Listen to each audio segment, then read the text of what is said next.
Good evening, MikoBelles. We're here today to dive into dating in our 50s.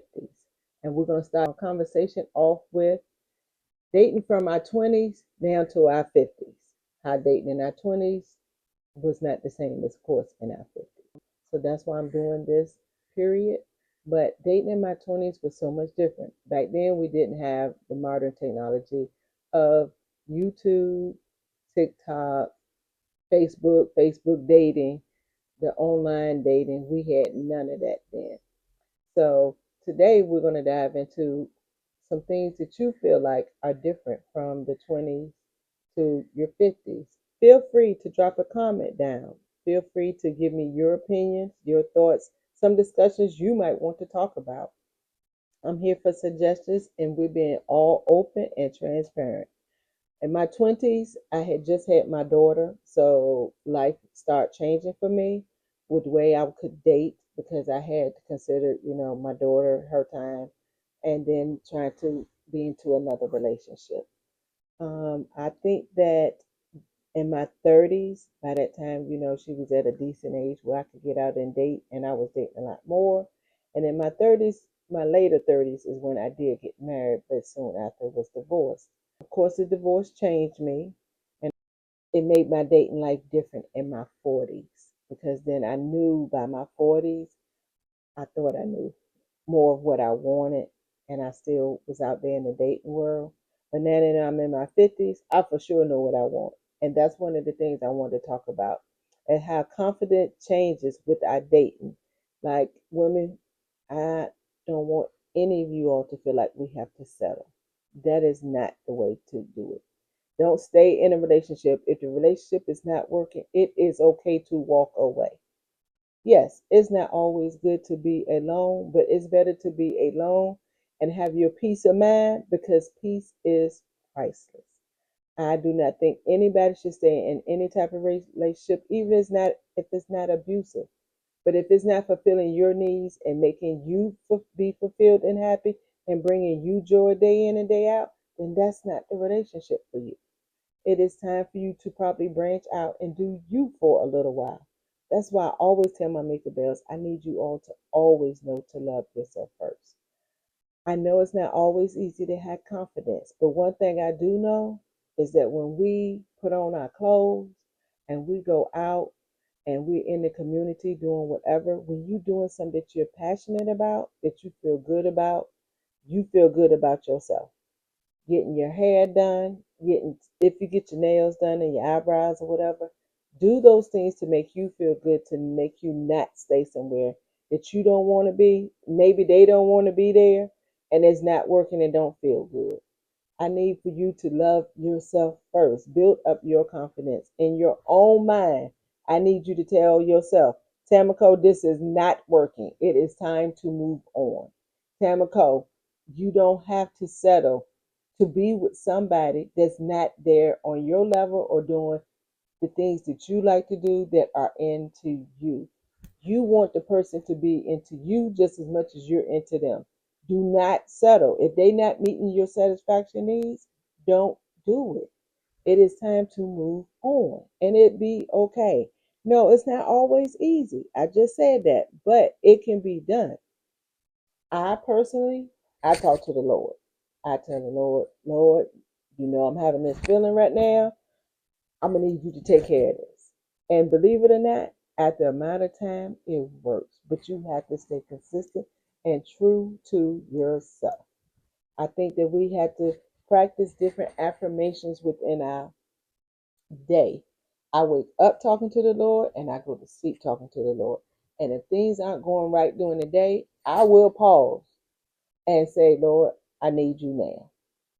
But I also have always in my head, and some people don't understand this, when some things have escalated and gotten bad in certain situations, I always say, Lord, build a fence around me, and no weapon formed against me shall prosper.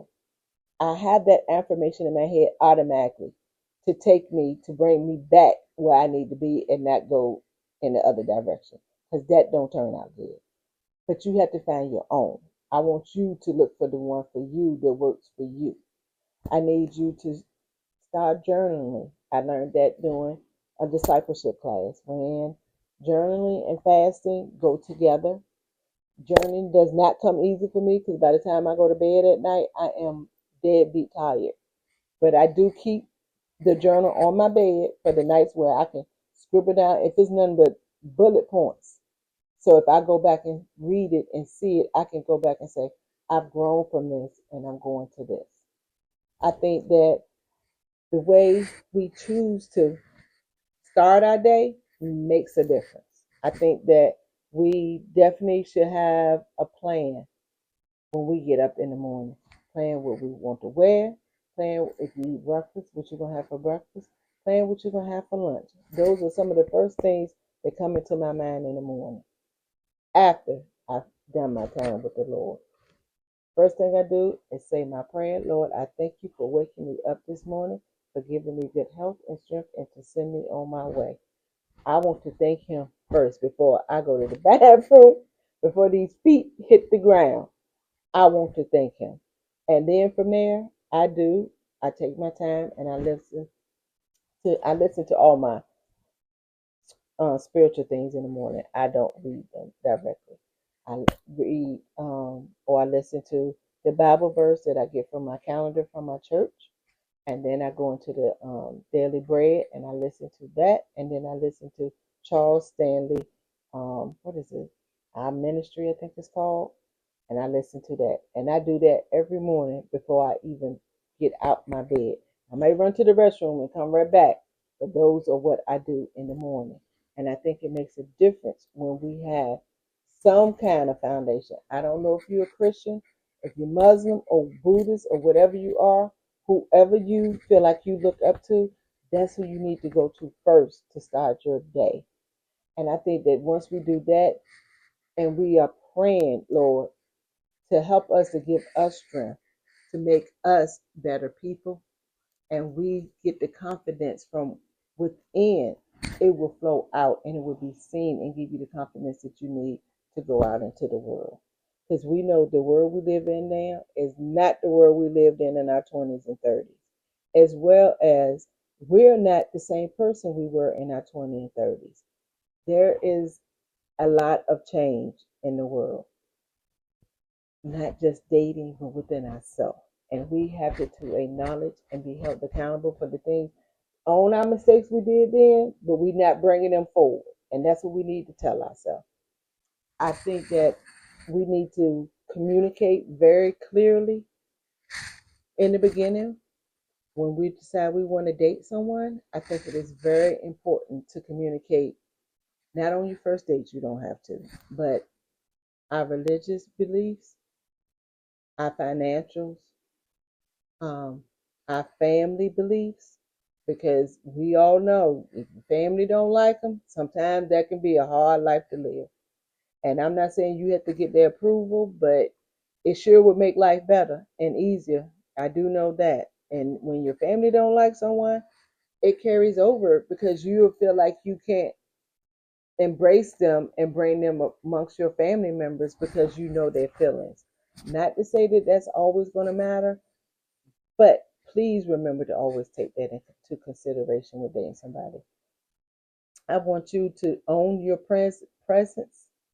I need you to own your curves. All of us are not shaped the same. We don't look the same. But whatever cellulite, whatever flab you have, I'm going to need you to love it because it's part of you and who you are. I love all my rolls, even my arms that I don't like, but I love them because they're part of me.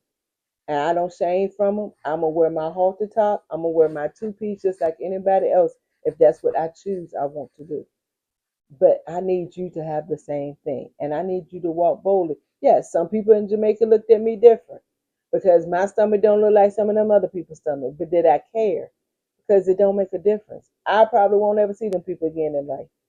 And that's the way I carried it. So I'm going to walk boldly in who I am. And if you don't like it, you don't have to look at me. There's a whole lot of other people around here you can be looking at then. That's how I feel about it. I don't care. And I need you all to not care and have confidence within yourself. I think that in life, some of us have had babies, so our breasts ain't gonna look like their breasts. They not perfect. We haven't had a whole bunch of lifts and pokes here and injections here and all that. So what? Do what it takes. If sometimes I'm gonna be honest, I might even wear two bras to double it up to make sure they're sitting up and looking right. But that's what I choose to do. I want to make myself to look where I want to look, not for somebody else. It makes me feel good when I do certain things to make. I wear Spanx almost every day, ladies. And I'm gonna be honest, when I don't wear one, I probably got on a thong. So what? I can wear one just like they can because they make them for us too. So it's up to you what you want to wear. So yes, a sundress and a good thong and some sandals is a day at the beach for me. So don't feel like you can't do those things. And I don't do them for somebody else. I do them for myself. And that's what I want you to do. I want you to love yourself first. Do those things for yourself. A lot of people don't feel like us plus size women get Brazilian waxes. Well, I tell you, I do because that's what I like. It's not for somebody else. It's for me. It's what I want my areas to look like and feel like. It makes me feel good and clean when I get waxed.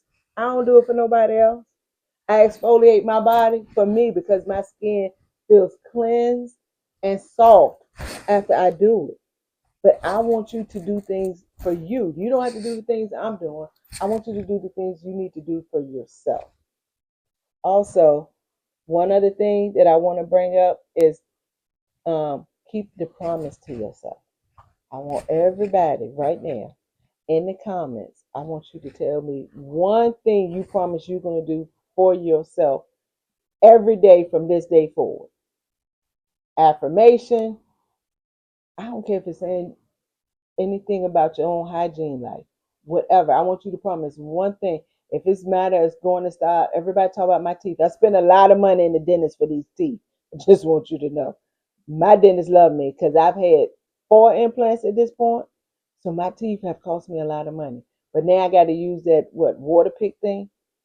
And I'm supposed to use it every day and I don't.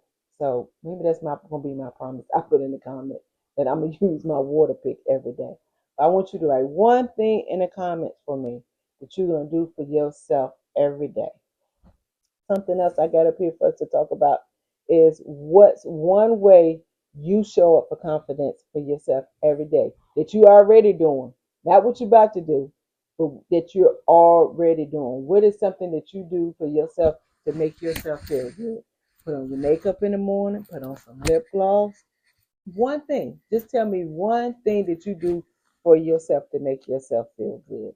I think that we've covered a lot today. I may have said a lot, but I want you to take the time, hit a replay if you need to, and drop me comments in the bottom. Down in your comments. Be sure to subscribe and to like my video today, please. Thank you. And all else, I want you all to know. Until next time, stay bold, stay curvy, and most importantly, MikoBelles, live your best life and love thyself first.